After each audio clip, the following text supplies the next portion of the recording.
안녕하세요. 테스트네이션 대표 에릭쌤입니다. 오늘은 여러분과 함께 미국 아이비리그 대학과 그리고 명문대학교의 역사와 그 변화 과정을 깊게 탐구하려고 합니다. 이런 걸 다루는 곳이 없다고 생각을 해서 제가 그냥 제 나름대로의 저만의 관점으로서 제가 알고 있는 이야기를 좀 편하게 하려고 합니다. 오늘은 이 영상을 통해서 아이비리그 입시가 어떻게 변해왔는지 그리고 우리가 어떤 방향으로 나아가야 하는지를 함께 한번 고민해 봤으면 좋겠습니다.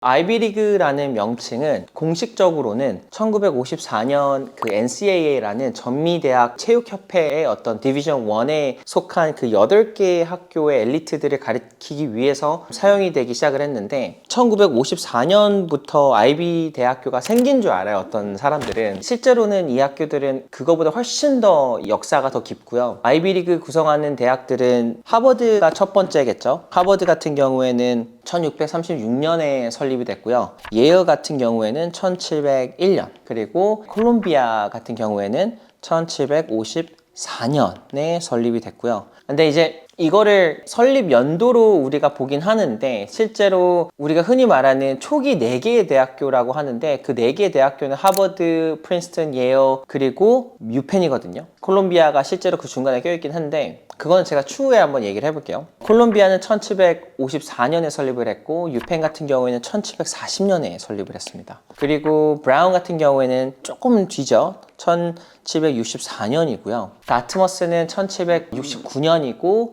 마지막 코넬은 굉장히 늑둥입니다. 1865년에 설립을 했고요. 이것도 이 시대에 이렇게 설립이 돼서 지금의 코넬이 있는데 이것도 이따가 한번 설명을 해볼게요. 그래서 이제 아이비리그라는 이름의 유래에 대해서는 여러 가지 썰이 좀 있는데 우리가 알고 있는 설은 오래된 그 대학 건물을 휘감고 자라는 담장이 덩굴이라고 하죠. 아이비에서 유래됐다라고 하는 것인데 일리가 있는 것 같기도 해요. 뭐 오랜 전통과 역사를 상징하는 것처럼 보일 수도 있으니까. 근데 이제 또 다른 설은 아이비라는 숫자 4 있죠. 로마 숫자 4가 아이비에서 유래됐다라는 것으로 아까 제가 얘기했던 초기 4개의 대학을 가리킨다라는 해석도 있어요. 근데 실제로 이제 이 아이비리그가 8개 대학교인데 도대체 4개는 도대체 뭘까라는 또 다소 혼란을 줄 수는 있어서 또 이제 하버드 대학교는 미국 최초의 대학으로서 1636년에 설립이 되었고 좀 제가 재밌는 거 하나만 말씀드리면 하버드 첫 졸업생은 1642년에 배출이 되었어요. 6년 후죠. 그리고 이제 학교의 졸업생 수는 9명이었고 초기 교육은 주로 신학이나 고전 언어로 초점을 맞추고 있었습니다.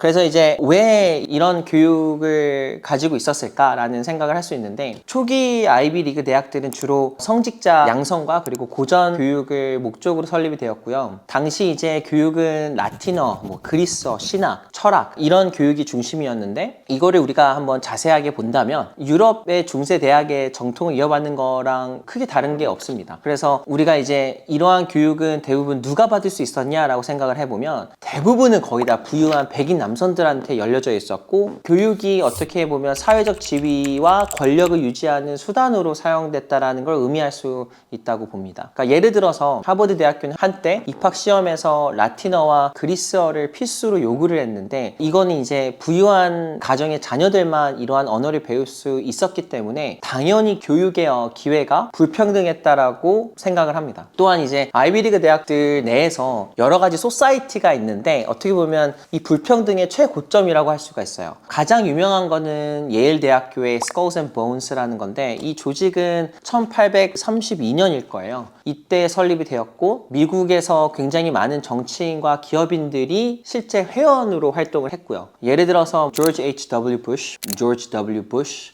이런 사람들이 이 조직의 회원이었고 이 조직이 활동이 어떻게 보면은 여러 가지 음모론의 대상이 되었기도 했죠. 또 다른 예로는 프린스턴 대학교의 이링 클럽이라는 어떤 독특한 사교 클럽이 있고요. 이 클럽들은 학생들이 식사와 그 다음에 사교 활동을 위해서 모이는 장소로 일부 이제 클럽은 굉장히 까다로운 가입 절차를 가지고 있고 실제로 이 가입 절차 안에서는 당연히 공평하지 않다라는 말도 많이 나왔습니다. 그리고 이제 학교 간의 당연히 네트워크 형성과 사회적 교류를 강화하는 데 아주 큰 역할을 옛날에는 했고요.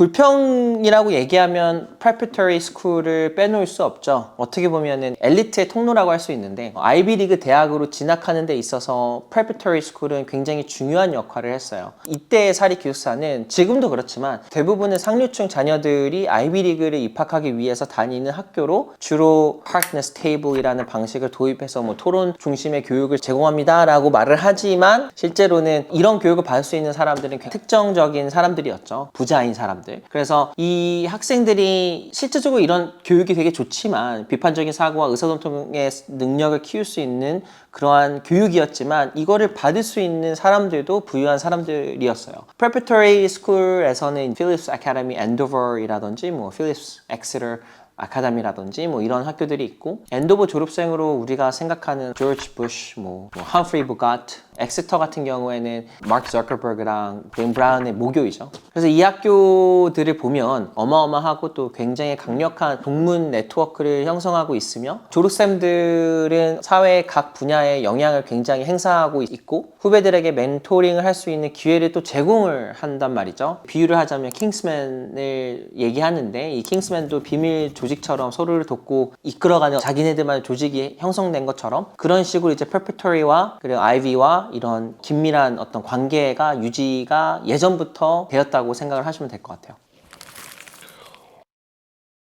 벤저민 프랭클린이 제가 제일 좋아하는 인물인데 혹은 제가 제일 많이 연구했던 인물인데 이 사람은 교육의 민주화를 위해서 노력한 인물이죠. 그래서 유펜의 설립의 핵심적인 인물이었기도 했고 그래서 그 1740년에 설립된 그 펜실베니아 아카데미 및 그리고 컬리지는 유펜의 전신으로 미국 최초의 비종교 대학이기도 해요. 프랭클린의 사상은 실용적인 학문과 과학의 교육을 굉장히 강조를 했고 산업, 무역, 뭐 현대 언어, 과학 등 쉽게 얘기하면 실생활에 적용할 수 있는 그런 혁신적인 정말 필요한 과목들을 교육 과정에 포함을 시켜서 당시 이때 굉장히 혁신적인 접근이었다고 하고 오늘날의 어떠한 AI나 빅데이터 교육을 도입하는 거랑 되게 비슷하거나 좀 이런 파격적인 시도라고 생각을 합니다. 최근에 들어서 미네르바 대학을 들어간 친구의 어떠한 그런 교육일 수도 있겠네요. 또한 이제 프랭클린은 야간학교, 성인 교육 프로그램 같은 것들을 실행을 하면서 실제 일하는 중상층들과 서민들도 교육을 받을 수 있다. 일을 하면서 교육을 쉽게 접근할 수 있다라고 해서 교육의 접근성을 높이고 사회적 이동성을 촉진하는 데 굉장히 큰 기여를 했다고 볼 수 있습니다. 산업혁명과 중상층의 부상은 당연히 빠질 수 없는 역사인데 19세기 산업혁명 이후 중상층이 급격히 부상을 하죠. 그러면서 교육에 대한 수요가 굉장히 증가를 합니다. 이때. 그래서 이에 따라서 랜드그랜트 대학들이 설립이 됐거든요. 1862년에 통과된 그 모럴 법안이죠. 모럴 액트는 그 연방 정부가 주 정부에게 토지를 제공해서 그 수익으로 대학을 설립하도록 도와준 거예요. 그래서 실용적인 농업, 과학, 공학 이런 교육을 중상층들과 농민들에게 제공을 하면서 교육의 기회를 크게 확대를 했고요. 코넬 대학은 1865년이라고 했잖아요. 1865년에 설립된 랜드그랜트 대학으로 아이비리그 중에서도 가장 늦게 설립을 했지만 코넬은 이런 사상을 갖고 있어요. 어떤 사람이든 어떤 공부를 할 수 있는 기관을 목표로 해서 교육의 기회를 굉장히 넓힌 중요한 학교라고도 생각을 합니다. 산업혁명 시기 중상층들은 철도나 은행업 같은 새로운 사업에서 부를 축적을 하면서 이들의 자녀들이 명문대에 입학을 하는 거를 굉장히 많이 지원을 했어요. 그래서 예를 들어 예전에는 못했던 그런 가정교사를 고용하거나 뭐 학교에 기부를 하는 등 상류층이 했던 방식을 비슷하게 따라했습니다. 이로 인해서 이제 아이비리그의 대학들은 입학 기준이 좀 점차 애매해진다고 생각을 할 수 있을 것 같아요. 점차 좀 변해지고 있었고 상류층들이 원하는 방식으로 이루어진 건 아니고 교육의 문이 원래 닫혔다면 조금씩 열리기 시작했던 게 이때였던 것 같아요.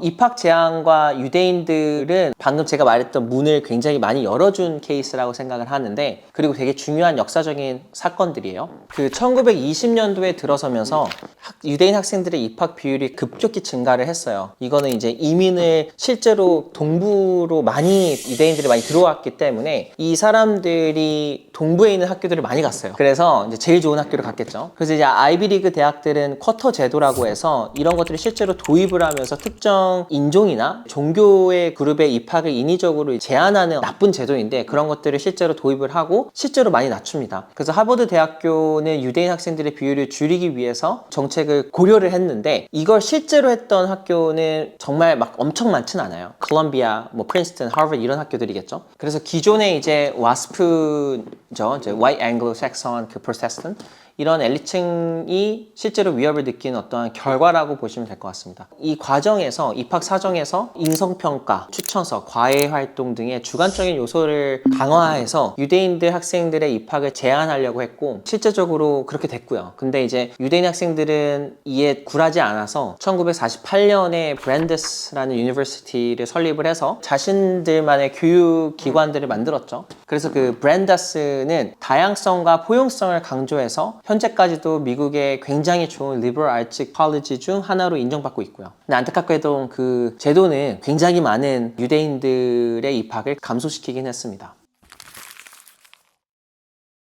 이게 이런 차별이 일어나고 나서 이제 1960년도에 민권 운동의 영향으로 또다시 교육의 분야에서는 큰 변화가 일어났는데 역사적으로도 이제 차별을 받아온 아프리칸 미국인 아니면 히스패닉 여성 등의 이제 입학 기회를 확대하기 위한 affirmative action이 도입이 되죠. 그래서 다양한 배경을 가진 학생들을 선발하여 교육의 다양성과 포용성을 높이기 위한 정책을 또 만들었기도 했고 제가 좋아하는 영화 Hidden Figures라는 나사의 그 우주 프로그램에서 일했던 3명의 흑인 여성 수학자의 실화를 다루고 있는데 이 3명은 인종차별과 성별차별의 어떠한 벽을 넘어서 그 미국 우주 개발에 큰 기여를 했고요. 그래서 이들의 이야기는 어떻게 보면 교육 직업에서의 평등이 얼마나 중요한지를 되게 잘 보여줬던 영화라고 생각하고 실제 있었던 사건이기도 했고요. 그래서 Affirmative Action 도입 이후에 실제로 소수자 학생들의 입학 비율이 눈에 띄게 상승을 했어요. 다양한 배경의 학생들이 모이면서 교육 환경이 훨씬 더 풍부해졌거든요. 그래서 이제 일부는 오히려 역차별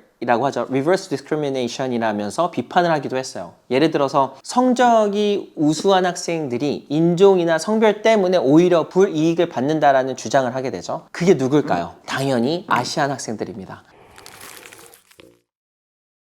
그래서 이제 우리가 이 다음에 봐야 되는 거는 요 최근래에 있었던 일이죠. 아시아계 학생들의 입학 논란입니다. 최근에는 아시아 학생들의 입학 논란이 굉장히 뜨거운 이슈로 떠올랐죠. 아시아계 학생들은 높은 학업 성취도와 SAT 같은 이런 시험 성적이 있었지만 아이비리그 대학 입학 사정관에서 혹은 이제 입학 과정에서 이런 리더십과 매력도 개성 등 주관적인 평가가 굉장히 낮았고 이런 낮은 거는 실제적으로 우리를 차별하는 거다 라고 해서 비영리 단체인 SSFA죠. Student for Fair Admission. 이 단체가 하버드 대학교 상대로 소송을 제기합니다. 그래서 하버드가 아시아계 지원자들에게 불리하게 적용하는 인종 균형 정책을 시행하고 있다라고 주장을 했고 대학 측에서는 당연히 캠퍼스의 다양성을 유지하기 위해서 다양한 인종과 배경의 학생들을 선발해야 된다고 반박을 했죠. 그러면서 이제 실제로 졌는데 다시 항소를 하고 작년 2023년에 미국 대법원에서는 인종을 고려한 입학 정책이 실제 미국 그 수정헌법 제14조 평등 보호 그 조항에 위배된다라고 판결을 실제로 했습니다. 이 판결로 인해서 굉장히 큰 일이 일어나죠. 미국 전역에 있는 모든 대학들은 앞으로 인종을 고려한 입학 정책을 더 이상 사용할 수 없게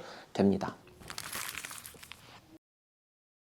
그래서 역사를 보면 이제 1600년부터 이게 점차 변화를 좀 느끼셨을 거예요. 이제 21세기에 들어오면서 아이비리그 대학들은 다양한 혁신과 글로벌화를 실제로 추구하고 있고 지금도 추구했고 그다음에 하고 있어요. 대표적인 예로는 이제 온라인 플랫폼인 edX가 있죠. 하버드랑 MIT가 공동으로 edX를 설립하면서 전 세계에 있는 학생들에게 무료 온라인 강좌를 제공하기 시작합니다. 이거는 어떤 이야기를 하는 거냐면 교육의 접근성을 크게 높였다고 볼 수 있고요. 수백만 명의 학생들이 세계 어디서든 이런 강의들을 들을 수 있게 됩니다. 이 뜻은 이제 처음에 얘기했던 그런 상류층, 부자들만이 가질 수 있는 권리라고 생각하지 않다라는 거죠. 또한 인공지능, AI와 데이터 과학 등의 첨단 분야에서 선도적인 연구를 또 진행을 하고 있고요. 글로벌 이슈인 기후변화라든지 전염병이라든지 빈곤 이런 것들에 대해서 해결 해결책을 모색하고 있고, 이러한 연구는 이제 실제 학문적인 발전뿐만이 아니라 실제 그 사회 문제 해결에도 기여를 하고 있습니다. 국제 학생 비율도 꾸준히 올라가는 걸 볼 수 있는데, 예를 들어서 하버드 학교의 국제 학생 비율은 전체 학생의 한 12% 정도로 꾸준히 조금씩 올라가고 있는 추세고요. 해외 연구센터를 또 설립을 하고 있고, 실제 글로벌 네트워킹을 좀 강화하고 있다고 보시면 될 것 같아요. 아이비리그 대학들은 또한 스타트업 같은 인큐베이터, 엑셀러레이터